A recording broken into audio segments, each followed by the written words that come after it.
आप देख रहे हैं इंडिया न्यूज नेटवर्क 24। सिनौली में जिस तरह इतिहास की परतें खुल रही हैं, साफ हो रहा है कि यहाँ भी एक उन्नत सभ्यता के लोग रहते थे। साल 2006 में पहले चरण की खोदाई में मानव कंकाल, सोने के आभूषण, मृदभांड मिलने के बाद सिनौली सुर्खियों में आया था। तब खोदाई में 18 कब्रें मिली, इनमें कंकाल भी थे। पुरातत्व विभाग ने यहाँ मिले कंकाल के काल क्रम का पता लगाने की कोशिश की, लेकिन 13 साल बाद भी अभी तक जांच प्रक्रिया पूरी नहीं हो सकी है। सिनौली में दूसरे और तीसरे चरण में भी कंकाल मिल रहे हैं। अनुमान के आधार इतिहासकार और पुरातत्वविद अलग अलग काल बता रहे हैं। बागपत ही बात करें तो हिंडन नदी के किनारे गुप्तकालीन, कुषाणकालीन और मुगलकालीन सभ्यता के अवशेष मिल चुके हैं। चंदायन और बरनावा में उत्खनन से यह साबित हुआ है कि यहाँ अलग अलग संस्कृतियों का दौर गुजरा है। इसी तरह यमुना किनारे पर भी संकेत मिल रहे हैं, लेकिन इनकी खोज अभी अधूरी है। पश्चिम यूपी में गंगा, यमुना, हिंडन नदियों के किनारों पर भी सभ्यता आबाद थी। हिंडन किनारे बरनावा क्षेत्र में इसके प्रमाण भी मिले हैं। यमुना के नजदीक बसे सिनौली में मिले अवशेष प्राचीन संस्कृति की ओर इशारा कर रहे हैं। इन पर अभी शोध होना है।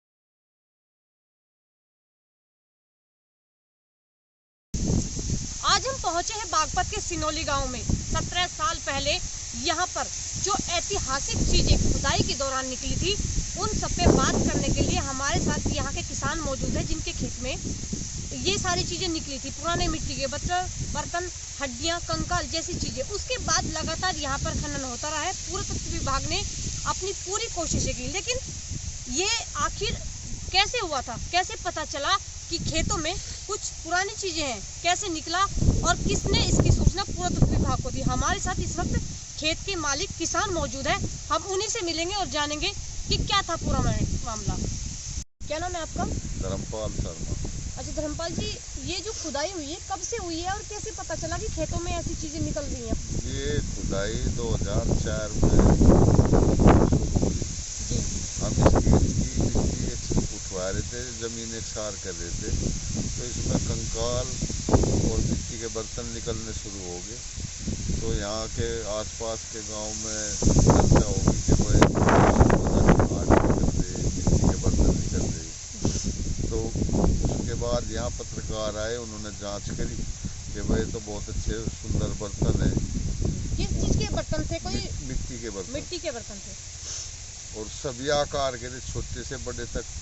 इसमें हर कंकाल के साथ में, किसी के साथ में 5 बर्तन, किसी के साथ में 7 बर्तन, किसी कंकाल के साथ में 9, 11, 13, 19 क्या 35 बर्तन। अच्छा, कितने कंकाल लगभग निकले होंगे यहाँ से? इसमें कम से कम भी 150 कंकाल निकले हैं। और हर कंकाल के साथ में बर्तन निकलते थे जरूर।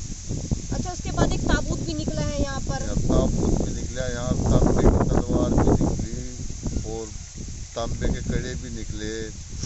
कंकाल के हाथों में सोने के कड़े भी निकले, 4 कड़े सोने के कंकाल के हाथों में। और गले की जो तबीजी हो, गले में पहनने वाली वो भी निकली। और एक गोल आकार की, जैसे हुक्के की नेह पे चढ़ाते हैं, तो वो भी बिल्कुल सोने की थी। अच्छा, इतनी लंबी। तो लगातार खुदाई चल रही है या फिर बीच में बंद भी हो जाती है? नहीं, उसमें 14 महीने चलने के बाद फिर इसमें कई साल तक खुदाई बंद रही है, 8-10 साल तक जी। फिर यहाँ कोई झांक नहीं दिया, ना हमें कोई मुआवजा दिया इस चीज़ का। भाई तुम्हारा ना कोई परमिशन दी, अपना जमीन एकसार कर हमारी खुदाई पूरी होगी। अच्छा, तो आप अभी खेती पे बुआई कर रहे हैं? ये तो जमीन तो उसी दिन से इनके अंदर में पुरातत्व विभाग की। अच्छा जी। हमें आज तक किसी ने कोई एक पैसा मुआवजे का नहीं दिया पुरातत्व विभाग की तरफ से। हम तो फ्री सेवा पैरवी करें उसका कोई है। अच्छा, तो अभी भी दोबारा से यहाँ पे बोर्ड लग गया है कि दोबारा खुदाई शुरू होने वाली है क्या यहाँ पर? नहीं, दोबारा तो ये कह रहे कि यहाँ ये 400 बीघे जमीन एक्वायर कर ली। अच्छा जी। तो इसको एक्वायर कर ली तो इसका मुआवजा मिलने का टाइम आ रहा है। अच्छा, अभी इसका मुआवजा मिलने का समय आ गया है। ये पता नहीं मुआवजा मिलेगा नहीं मिलेगा, कब मिलेगा। आपका परिचय क्या है? जी, मेरा नाम डॉक्टर अमित राय है, डायरेक्टर शहजाद राय रिसर्च इंस्टीट्यूट बड़ौदा से हूँ मैं।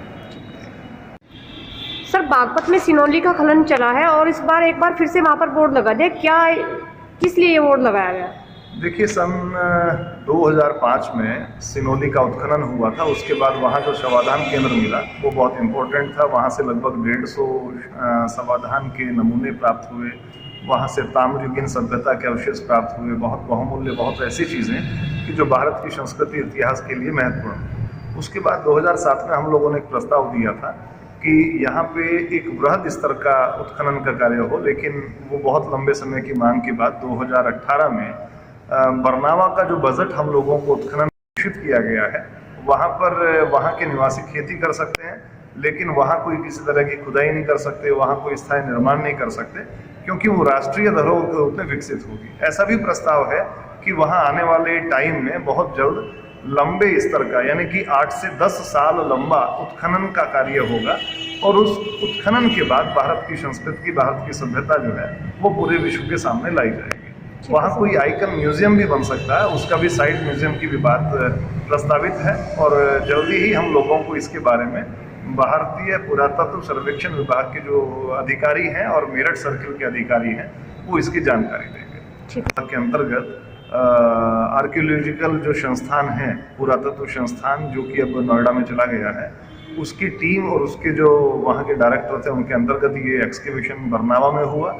तब हम लोगों ने प्रयास किया था और उस प्रयास का फल ये हुआ कि सिनोली में एक्सकेवेशन हुआ, जिसके अंदर विश्व में पहली बार ये रहस्य उद्घाटित हुआ कि हिंदुस्तान में भी घोड़ों से चलने वाले रथ थे और 3 यहाँ से वार चैरिट मिले हैं जो कि बहुत इंपॉर्टेंट हैं, जो ये बताते हैं कि लगभग 6000 साल पहले भारत की संस्कृति, भारत की सभ्यता, भारत का पुरातत्व इतना समृद्ध था कि यहाँ के लोग अपनी रक्षा करना जानते थे, युद्ध लड़।